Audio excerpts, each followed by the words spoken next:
सुशिक्षित अध्यक्ष आदरणीय डॉक्टर विक्रांत भूरिया जी,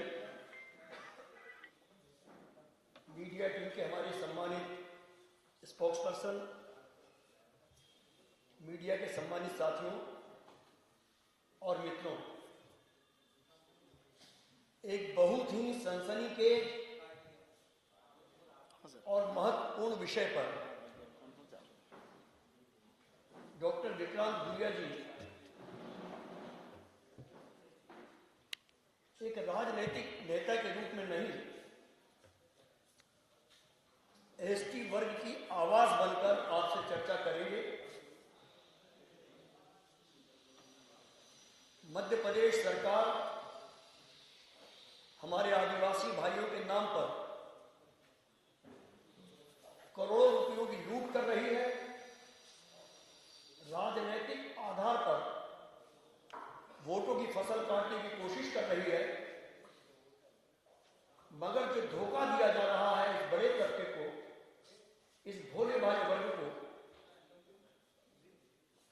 इस वर्ग के नाम पर कितना बड़ा भ्रष्टाचार हो रहा है, उसे सप्रमाण आपके बीच डॉक्टर भूरिया जी चर्चा करेंगे। और मैं निवेदन करना चाहूंगा आप लोगों से कि इस गंभीर और महत्वपूर्ण विषय पर आप लोकतंत्र के चौथे स्तंभ के रूप में जागरूक समाज की आंखें खोलने के लिए कृपा करेंगे। मैं निवेदन करूंगा डॉक्टर विक्रांत जी से कि वे आपसे रूबरू हों और मैं दस्तावेजों और प्रमाणों से आज वो आपके बीच रूबरू हूँ। डॉक्टर भूरिया जी, बहुत धन्यवाद। मैं आज अपने सभी पत्रकार भाइयों और बहनों का स्वागत करता हूं, होली की आपको शुभकामनाएं देता हूं। आज का मुद्दा कई बड़ा है आपसे और हमसे, क्योंकि ये एक पूरे समाज को जिस तरह से बदनाम करने का एक षड्यंत्र है, आदिवासी समाज के अधिकार छीनने का षड्यंत्र है और खुद के लोगों को जो भाजपा और आरएसएस के एजेंट हैं उनको सिस्टम में डालने का षड्यंत्र है। आज दो महत्वपूर्ण चीजों पर मैं आपसे बात करने जा रहा हूं। पैसा कानून, बीजेपी का पैसा कानून और पैसा मोबिलाइजर की जो भर्तियां हो रही हैं उसमें बहुत बड़ा षड्यंत्र और बहुत बड़ा भ्रष्टाचार। ये जो बीजेपी का फर्जी पैसा कानून है, इसमें फर्जी भर्तियां की जा रही है, फर्जी पैसा कानून की फर्जी भर्तियां। और ये आज प्रमाण के माध्यम से मैं आप सबके सामने साबित भी करूंगा कि किस तरह से पैसा कानून को इन्होंने रूल्स या नियम बनाने का काम ना करते हुए पैसा कानून को पूरी तरह से बर्बाद करने का काम करा है।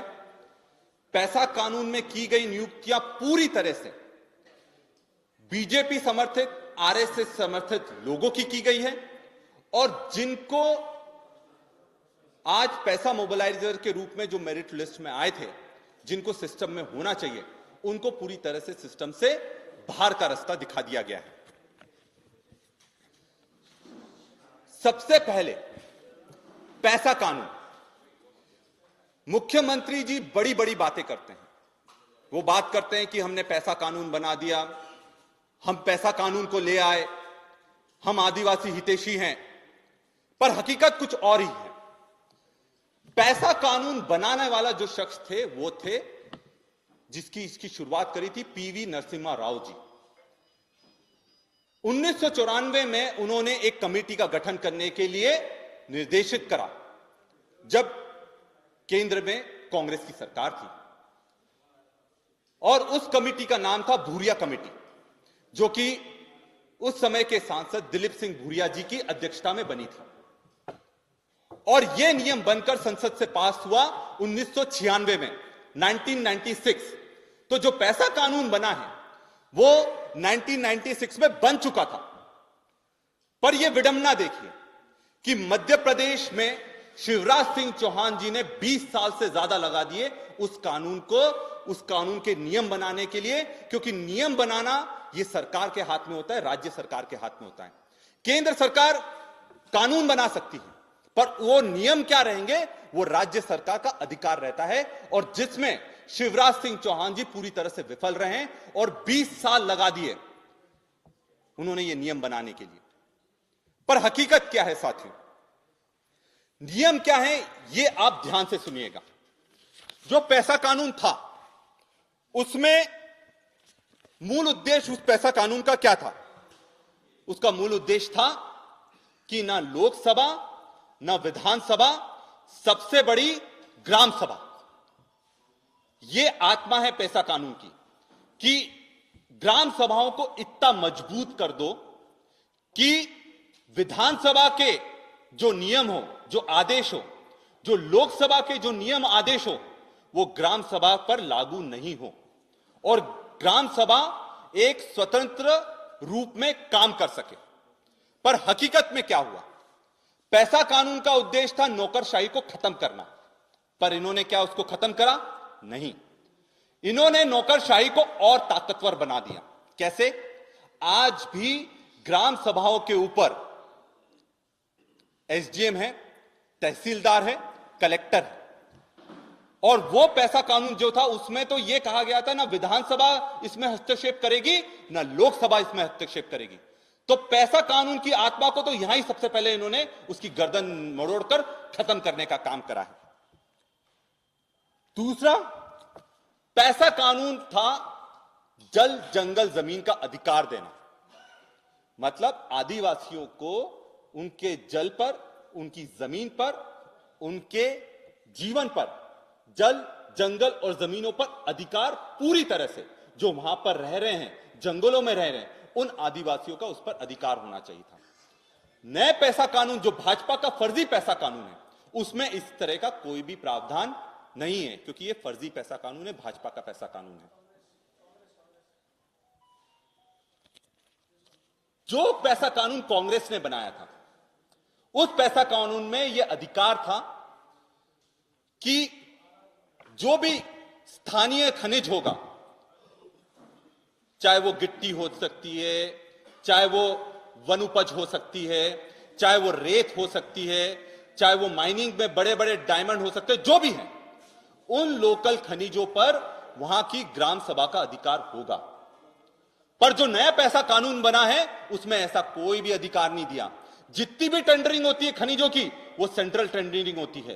तो इसमें जो अधिकार उनको पैसा कानून में देना था, ग्राम सभाओं को देना था, वो अधिकार उन्होंने उससे छीन लिया। एक और बहुत बड़ी चीज, पैसा कानून का उद्देश्य था कि जो आदिवासी संस्कृति है, जो रूढ़ी प्रथा है, जो उनके संस्कार हैं, जो उनके जीवन यापन के तरीके हैं, इनकी रक्षा करना। रूढ़ी प्रथा को रक्षा करने के लिए, उनके संस्कारों की रक्षा करने के लिए, उनकी पहचान की रक्षा करने के लिए इस नए पैसा कानून में एक भी नियम नहीं बना है। तो ना जन जंगल का अधिकार दिया, ना अपने रूढ़ी प्रथा या उनके संस्कार, उनकी सभ्यता को बचाने के लिए कोई कदम लिया, ना आपने नौकरशाही को खत्म करा। और नौकरशाही को खत्म नहीं करा तो फिर यह ग्राम सभा का औचित्य क्या रह गया? इसमें एक बहुत बड़ा विवाद पंचायतों में शुरू हो गया है। यह एक बहुत बड़ी चीज मैं आपको बता रहा हूं, क्योंकि जमीन पर हम लोग काम कर रहे हैं। इन्होंने, जब पैसा कानून का अर्थ क्या है? पैसा कानून का अर्थ होता है panchayat extension to schedule areas, PESA, panchayat extension to schedule areas. मतलब पंचायती राज जो बना था उसको और कैसे मजबूत कर सकते हैं, आदिवासी क्षेत्रों में उससे लाभ आदिवासियों को कैसे मिल सकता है, यह इसका मूल स्वरूप था। पर आज क्या करा बीजेपी सरकार ने? बीजेपी सरकार ने आज ग्राम सभाओं का निर्माण तो कर दिया, पर यह बहुत चौंकाने वाली खबर मैं आपको दे रहा हूं, पर उन्होंने इसमें नियम बना दिया, इसमें ना सरपंच रह सकता है, ना इसमें पंच रह सकता है, ना इसमें तड़वी रह सकता है, ना पटेल रह सकता है। तो जो पंचायत राज के प्रतिनिधित्व कर रहे हैं, जो चुनकर आ रहे हैं, चाहे वो सरपंच हो, चाहे वो पंच हो, चाहे तड़वी हो, पटेल हो, जो पूरे गांव का तोड़ करते हैं, वहां के विवाद सुलझाने का काम करते हैं, आपने उस कमेटी से उन्हीं को बाहर का रास्ता दिखा दिया। क्योंकि आप नहीं चाहते थे कि ग्राम सभाएं मजबूत बने, वो ताकतवर बने, वो अपने अधिकार खुद ले सके। आप चाहते थे कि ग्राम सभाओं में जो बीजेपी के एजेंट होंगे, जो बीजेपी के लोग हैं, वो ग्राम सभा में बिठा देते हैं, फिर उनसे जो भी करवाना है वो आप उनसे साइन करवा लो। और आज की स्थिति यह है कि पंचायतों में और ग्राम सभाओं में लड़ाई शुरू हो गई है। हर पंचायत में जितने भी, मैं 89 आदिवासी ब्लॉक की बात कर रहा हूं, जहां जहां पैसा कानून लागू हुआ है, उन सब की मैं बात कर रहा हूं। वहां हर पंचायत में झगड़े डाल दिए इन लोगों ने, आपस में झगड़े करना शुरू कर दिए। और सबसे बड़ी बात, अभी तो शुरुआत है, इन्होंने दोनों खाते भी अलग खुलवा दिए। पंचायत का अलग खाता, ग्राम सभा का अलग खाता। ग्राम सभा का जो खाता है, ये पूरी तरीके से अपने प्रचार प्रसार में उपयोग करने वाले हैं। जिस तरह से पैसा मोबिलाइजेशन का उपयोग कर रहे हैं, वैसे ही ये लोग दो खाते बनाकर उनमें आपस में झगड़े डालकर जो पंचायत का पैसा आता है वो दो हिस्सों में बांटकर वहां के विकास के लिए पंचायत उपयोग करे, और बाकी जो दूसरा पैसा है, जो ग्राम सभाओं का पैसा है, वो पूरी तरह से प्रचार प्रसार में ये चुनाव के समय उपयोग करने वाले हैं। साथियों, ये जो भावना है, एक आदिवासी होने के नाते मैं आप सबके सामने रख रहा हूं, क्योंकि हम लोग बहुत ज्यादा पीड़ा में हैं। अब जो इसका दूसरा महत्वपूर्ण चीज है, मैंने आपको बताया कि पैसा बनाया किसने, पैसा कानून लाया कांग्रेस पार्टी। इन्होंने सिर्फ नियम बनाए, इन्होंने पैसा कानून नहीं बनाया। किस तरह से जो इन्होंने पैसा बनाया वो पूरी तरह से फर्जी है। अब इन्होंने जो नियुक्तियां करी है वो फर्जी कैसे, वो भी मैं आपको बता रहा हूं। प्रदेश में आदिवासियों के हित में पैसा कोऑर्डिनेटर की भर्ती योजना एक बड़े घोटाले में तब्दील हो चुकी है।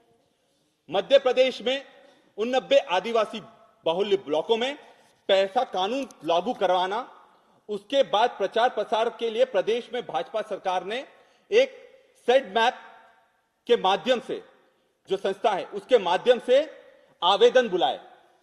वो जब आवेदन बुलाए, जिसकी जो शुल्क था वो 500 से 600 रुपए था। आवेदक से फीस वसूली गई, उसमें करोड़ों रुपए इस सरकार ने कमाए, क्योंकि ब्लॉक कोऑर्डिनेटर की 1750 पद निकले, 17,050 आवेदन आए, और जो जिला कोऑर्डिनेटर के 20,000 से ऊपर आवेदन आए। इन्होंने इसमें 5 करोड़ से ज्यादा का पैसा कमाया। उसके बाद जब मेरिट लिस्ट जारी हो जाती है, एकदम से इंटरव्यू कॉल आते हैं। इंटरव्यू कॉल जैसे ही आते हैं, पिछले साल 2022 में जनवरी फरवरी में, उसके बाद जब वहां इंटरव्यू देने लोग पहुंचते हैं, उसके बाद उनको बोला जाता आपके इंटरव्यू को स्थगित कर दिया गया है, इस पूरी प्रक्रिया को स्थगित कर दिया गया है। और आज तक उसका कारण किसी को नहीं पता है।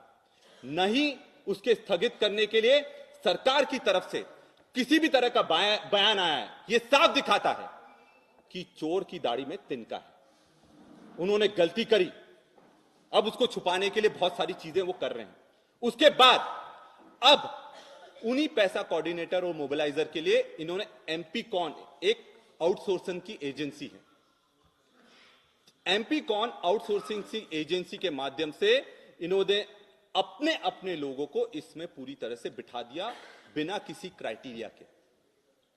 सिर्फ बीजेपी और आरएसएस के प्योर जो लोग हैं, जो उनके लिए काम करते हैं, प्रत्यक्ष या अप्रत्यक्ष रूप से, या बीजेपी के लोगों के रिश्तेदार हैं, या भाई भतीजावाद, जो बीजेपी इतनी बड़ी बड़ी बातें करती है कि भाई भतीजावाद की, जय शाह तो एक जीता जागता मॉन्यूमेंट है। उसके अलावा इन्होंने इसमें सारे बीजेपी के नेताओं के बच्चों को भर दिया है। आप जब इसकी तहकीकात करेंगे और जब इसकी गहराई में जाएंगे, तब आपको पता लगेगा बीजेपी के परिवार के लोग या बीजेपी के कार्यकर्ता इसमें पूरी तरह से लोगों को भर्ती कर दिए। और ये बड़ी बात क्यों है? ये बड़ी बात इसलिए है क्योंकि ये नौकरी छोटी मोटी नहीं है। ये नौकरी जो ब्लॉक कोऑर्डिनेटर की नौकरी है वो 25,000 रुपए की है। जो डिस्ट्रिक्ट कोऑर्डिनेटर की नौकरी है पैसा की, वो 45,000 रुपए की है। यहां 10,000 रुपए कमाने में आदमियों के पसीने निकल जाते हैं। और ऐसे लोगों को नौकरियां दे दी गई हैं जिनका कोई ना भविष्य था, ना उनका पास्ट कुछ रहा है, सप्लीमेंट्री आई है, और उसके बाद उनको बस ये क्राइटेरिया में पास हो गए कि वो बीजेपी के लिए या आरएसएस के लिए काम कर रहे हैं। हमारे जो सवाल है वो सवाल सीधे सीधे हैं।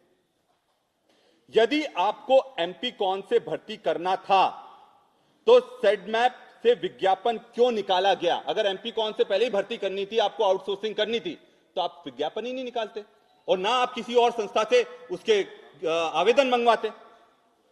क्यों आवेदनों की मेरिट सूची जारी करने और साक्षात्कार पत्र भी जारी करने के बाद किसी अपरिहार्य कारण बताकर साक्षात्कार निरस्त कर दिया गया? आज तक वो कारण उन आवेदकों को क्यों नहीं बताया गया जिन्होंने फीस जमा कर आवेदन किए थे? आखिर सरकार ऐसा क्या छिपा रही है? आवेदकों से जो करोड़ों रुपए लिए, जो राशि ली, उस राशि का क्या हुआ? अभी तक उन आवेदकों की फीस क्यों नहीं लौटाई गई? भाजपा सरकार का क्या यही सुशासन है? जो 119 नियुक्तियां हुई, एक और एक बड़ा खुलासा मैं आपके सामने कर रहा हूं।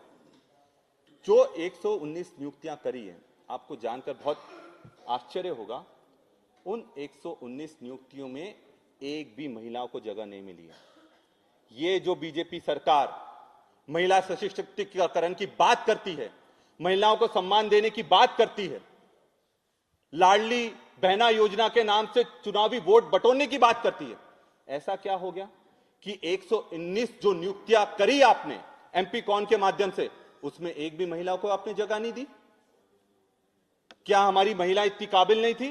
क्या महिलाओं का काम सिर्फ खाना बनाना और सिर्फ वोट देना है? या फिर रतलाम में जो इनने घटना करी जिसमें मंच पर अश्लील प्रदर्शन करवाया गया महिलाओं से और आज तक उसके लिए माफी नहीं मांगी, क्या महिलाओं का इतना ही प्रयोजन है? और जहां उनको अधिकार देने की बात आती है, वो 119 जो एमपी कॉन की ने भर्तियां करी हैं, उसमें से एक भी महिला की भर्ती नहीं हुई है। ये अपने आप में बहुत शर्मनाक है और शिवराज सिंह चौहान जी और भाजपा के दामन में एक बहुत बड़े दाग के रूप में है। हम ये चाहते हैं कि अगर आपको एमपी कॉन से करवाना था तो आपने सेडमैप से क्यों करवाई? और दूसरा एक और इसका पहलू यह है, व्यापम और या फिर कर्मचारी चयन आयोग या लोक सेवा आयोग से आपने चयन क्यों नहीं करवाया? आपकी एजेंसीज हैं, क्या आपको उन पर जरा सा भी भरोसा नहीं है? आपने खुद की एजेंसी छोड़कर एक बाहर की आउटसोर्स एजेंसी को आपने एक इतनी बड़ी जवाबदारी दे दी कि आपको हर पंचायत तक जाने का अधिकार दे दिया। 45,000 रुपए सैलरी हर महीने फिक्स कर दी, 25,000 रुपए सैलरी फिक्स कर दी। आपने व्यापम कर्मचारी चयन आयोग या लोक सेवा आयोग से यह चयन क्यों नहीं करवाया? और दूसरी बात, अगर एमपी कॉन ने यह करा है तो क्या उसमें आरक्षण का पालन हुआ है?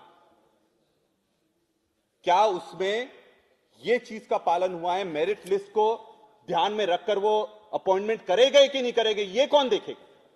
इसकी भी जांच होना चाहिए। और हम तो मांग करते हैं कि इसमें सीबीआई जांच होना चाहिए, क्योंकि यह बहुत बड़ा घोटाला है, भ्रष्टाचार है आदिवासियों की अस्मिता के साथ में। और जिसको ये अपनी फ्लैगशिप प्रोग्राम बनाकर पैसा को फ्लोट कर रहे हैं, उसमें इतनी बड़ी धांधली कर ये अपने चुनावी एजेंडे को सिर्फ पूरा करना चाहते हैं, बीजेपी के एजेंटों को हर गांव तक पहुंचाना चाहते हैं। इससे ज्यादा इसका कोई औचित्य नहीं है। जिन लोगों ने, हम ये मांग करते हैं, जिन लोगों ने भी ये चयन प्रक्रिया में करी है, उनकी भी जांच होना चाहिए। जो लोग अधिकारी इसके पीछे हैं, कि इतना बड़ा घोटाला हो कैसे गया, इतनी बड़ी अनियमितता हो कैसे गई। और अगर आउटसोर्सिंग करना है तो सरकार भी आउटसोर्सिंग कर लो, चुनाव करवाने की क्या जरूरत है? और जिस तरह से ये ईवीएम के साथ और बाकी चीजों के साथ खिलवाड़ कर रहे हैं, आउटसोर्सिंग से कम नहीं है वो। लोगों को डराना धमकाना, तो आप ये लोगों का भी कार्रवाई इसमें होना चाहिए। और आप लोग जब जाएंगे, जितने भी लोग चयनित हुए, आप सोशल मीडिया पर उनके अकाउंट पर चले जाए, और कुछ मैं आपको दिखाऊंगा भी, आप उनके सोशल मीडिया अकाउंट पर चले जाओ, वो सारे के सारे कहीं ना कहीं आरएसएस, बीजेपी, इन लोगों और बीजेपी के संगठनों से जुड़े हुए लोग ही मिलेंगे। और आपकी सोशल मीडिया से समझ में आ जाएगा वो इस लायक लोग नहीं है कि किसी को ट्रेन कर सके। आपने तो इनको मोबिलाइजर्स को ट्रेनिंग के लिए रखा है, लोगों में जागरूकता फैलाने के लिए रखा है। उनमें से एक भी व्यक्ति ऐसा नहीं मिलेगा जो इस पैमाने पर खड़ा उतरेगा। हम ये मांग करते हैं कि इन सारी भर्तियों को निरस्त करा जाए और पुनः सेड मैप द्वारा जो आयोजित प्रक्रिया थी, जिसकी मेरिट लिस्ट तैयार हुई थी, उसके माध्यम से ही इसमें भर्ती की जाए। आज हमारे साथ में हमारे साथी भी एक मौजूद है, मायाराम इनका नाम है, एक आदिवासी समाज से आते हैं। ये भी मेरिट लिस्ट में थे और इनका भी चयन नहीं है। मेरी बात जब खत्म होगी तब ये भी अपनी बात रखेंगे, ताकि आपके सामने एकदम वास्तुतः स्थिति बिल्कुल आप सबके सामने आना चाहिए।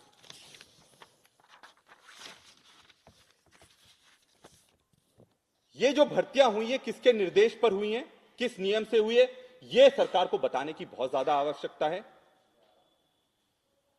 इसकी उच्च स्तरीय जांच होना चाहिए ताकि इसमें पर्दाफाश षड्यंत्र का हो और यह चीज दोहराई ना जाए, जो योग्य अभ्यर्थी हैं उनके साथ छलावा नहीं हो, क्योंकि ये जो पढ़े लिखे लोग हैं उनके साथ बहुत बड़ा छल किया गया है, सरकार द्वारा कपट किया गया है। और इस भर्ती परीक्षा में फर्जीवाड़े में जो भी लिप्त पाया जाता है उसके खिलाफ एफआईआर होना चाहिए। एक बहुत बड़ी बात यह है कि शिवराज सिंह चौहान जी आदिवासियों को एक वोट बैंक की तरह देखते हैं, उनका किसी तरह से भला नहीं कर सकते। नहीं तो बैकलॉग की 1.5 लाख के जो पद खाली पड़े थे आज तक वो भरे नहीं गए। इसके लिए जवाबदार है, जिम्मेदार कौन है? शिवराज सिंह चौहान, बीजेपी सरकार है। पैसा कानून को लागू करने में, उसके नियम बनाने में, जो सरकार, राज्य सरकार नियम बनाती है, कानून तो पहले बन गया, पर जो नियम बनाती है राज्य सरकार, उन नियम बनाने में इनने 20 साल लगा दिए।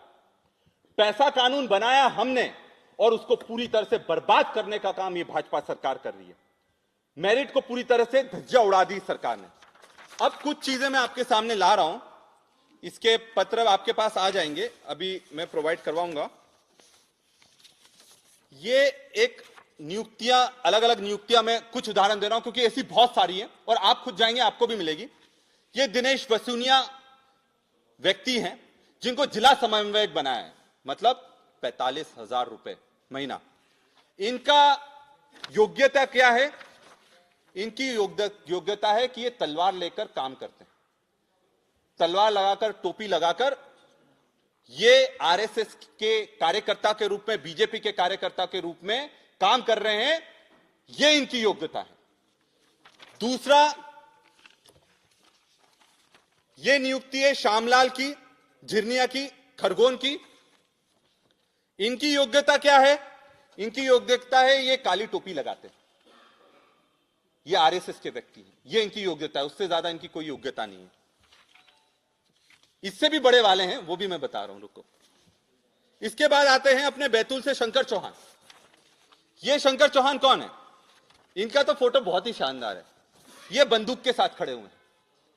तो क्या इसमें चयन तलवार वाले, टोपी वाले और बंदूक वालों का ही हुआ है?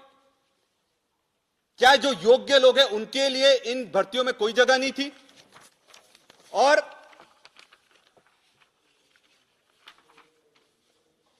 ये मैं मार्कशीट बता रहा हूं, ये आपके सबके पास पहुंचेगी। पवन सिंह नाम है ये लड़के का, इसके 86% आए थे, योग्य व्यक्ति था, टॉप करा था इसने मेरिट लिस्ट में। और सबसे दुख की बात यह है कि जिसने टॉप करा उसी का नाम चयन प्रक्रिया से बाहर कर दिया गया। तो मैंने आपको दिखाने की कोशिश करी एक झलक में कि जितनी भी नियुक्तियां हुई हैं उनके एजेंटों की हुई है, और जो कांग्रेस के नहीं थे, जो बीजेपी के नहीं थे, जो लोग बीजेपी के नहीं थे और जो भले ही टॉप भी कर लें, मेरिट में भी आ जाएं, पवन सिंह जैसे लोग, तो उनको इस प्रक्रिया में कोई भी जगह नहीं मिली है। मैं चाहूंगा, मेरे साथी मायाराम मेरे साथ बैठे हैं क्योंकि इन्होंने खुद ने उस प्रक्रिया में शामिल हुए, ये भी आपसे बात करना चाहते हैं, ये भी आपको कई बातें बताएंगे। मायाराम भाई, आप बताइए। ये लीजिए।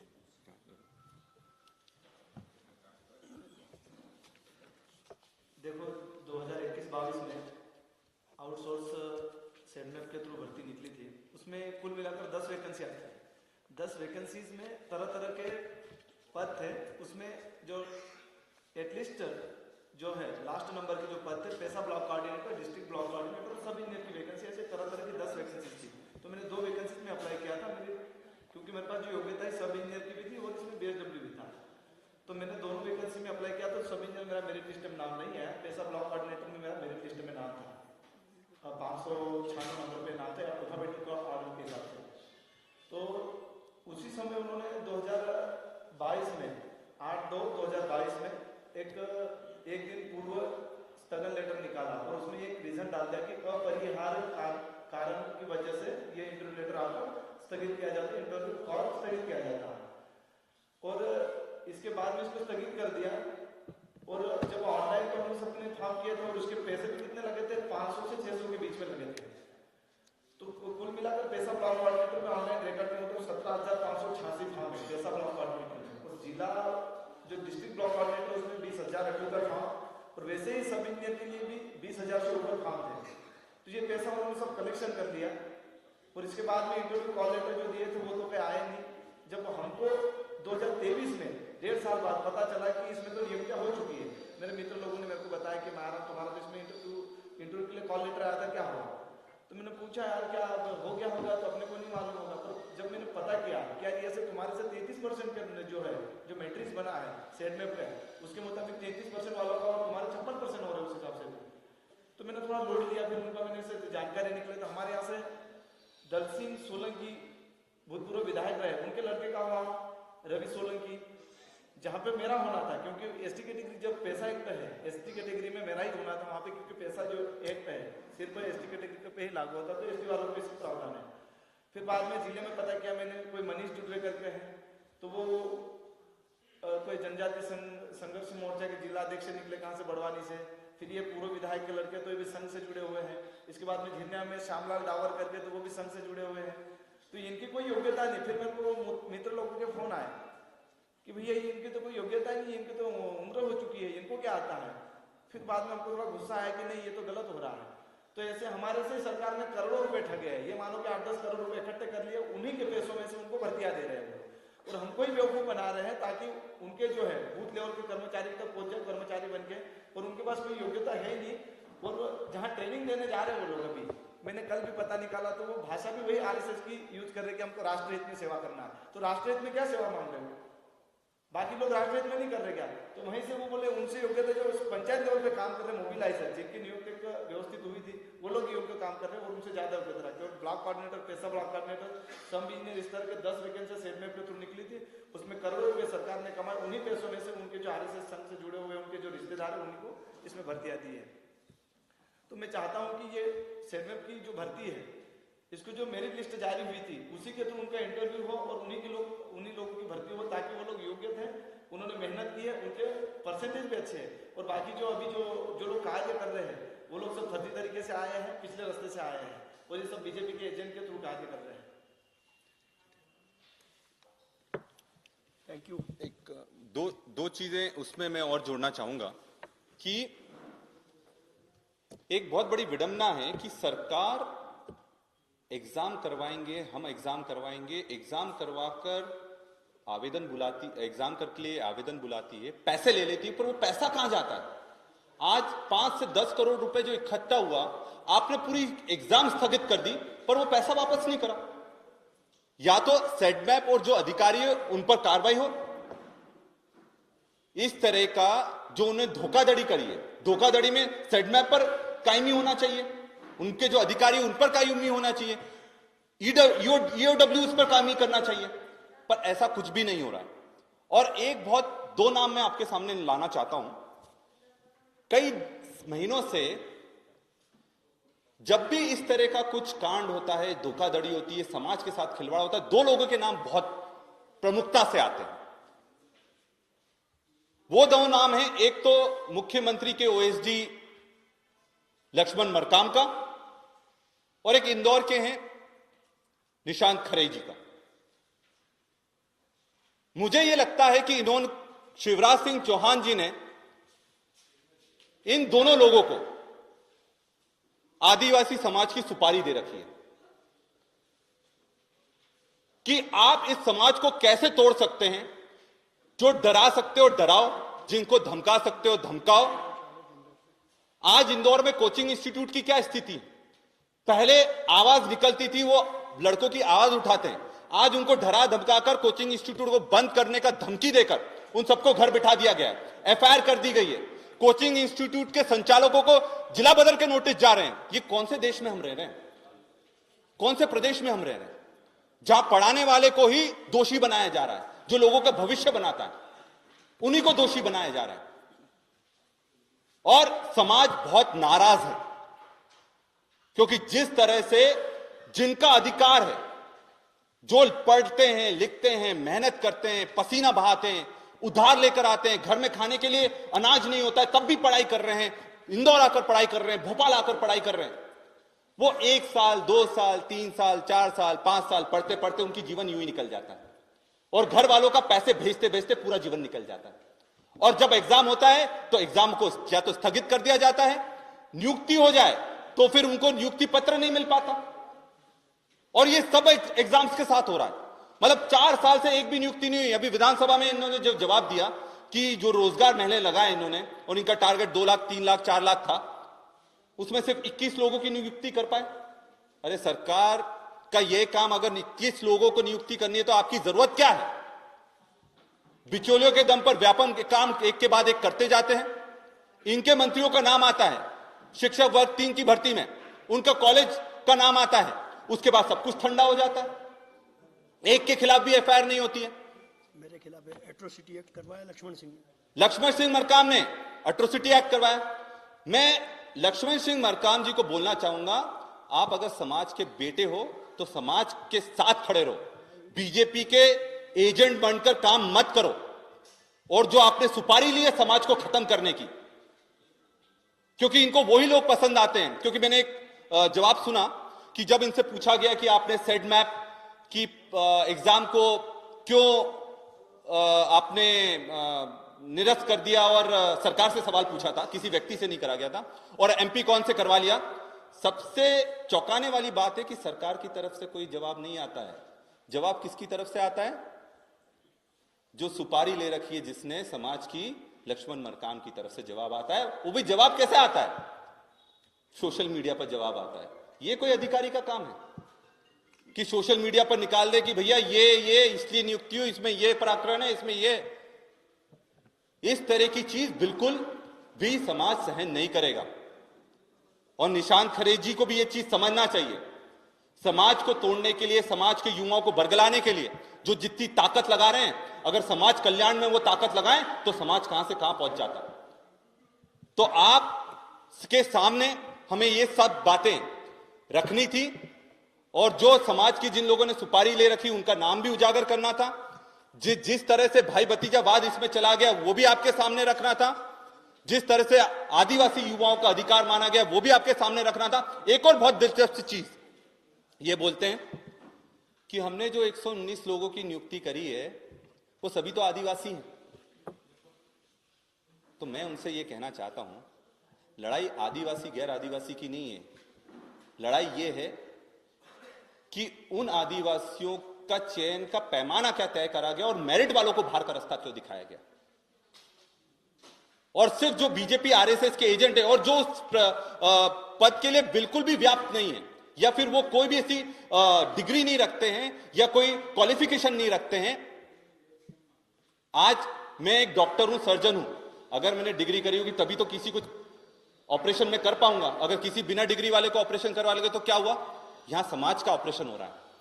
यहां समाज का एक ऑपरेशन चल रहा है जिसमें पैसा कानून के माध्यम से उसको मजबूत करने का काम था, और वो सर्जरी के माध्यम से ऐसे लोगों को वहां पर कर दिया जो पूरी तरह से उसके हाथ पैर काटकर फेंक देंगे।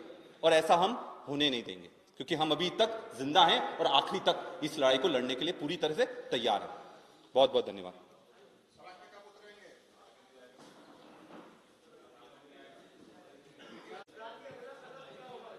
अगला कदम इसमें यह है, ये लड़ाई को हम सड़क पर भी लड़ने वाले हैं और कोर्ट में भी लड़ने वाले हैं। इसके लिए हम एक PIL दायर करेंगे और हाई कोर्ट में केस भी लगाएंगे, ताकि हम दोनों तरफ से, क्योंकि ये सरकार बहुत ही निर्लज है, इनको बिल्कुल भी शर्म नहीं है। युवाओं के रोजगार खाने के बाद भी ये सीना तान कर बोलते हैं कि हमने तो सही करा। तो कोर्ट का भी हम सहारा लेंगे, PIL का भी सहारा लेंगे, और सड़क पर भी उतरकर बड़े बड़े आंदोलन हम करेंगे इसके विरोध में, क्योंकि ये पूरे समाज का सवाल है, पैसा कानून का सवाल है।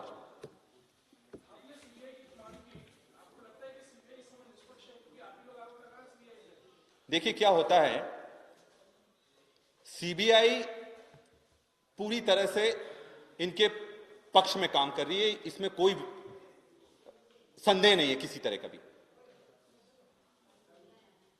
पर जब सीबीआई की जांच होती तब असली चेहरे सबके उजागर होते हैं। सजा उनको नहीं देना ये तो सरकार निर्धारित कर लेती है। हम तो ये चाहते हैं कि जिन लोगों ने भी इसमें गलत काम करा है उनका चेहरा उजागर होना चाहिए, ताकि समाज को भी पता लगे कि कौन लोग आपके हैं और कौन लोग आपका नुकसान कर रहे हैं।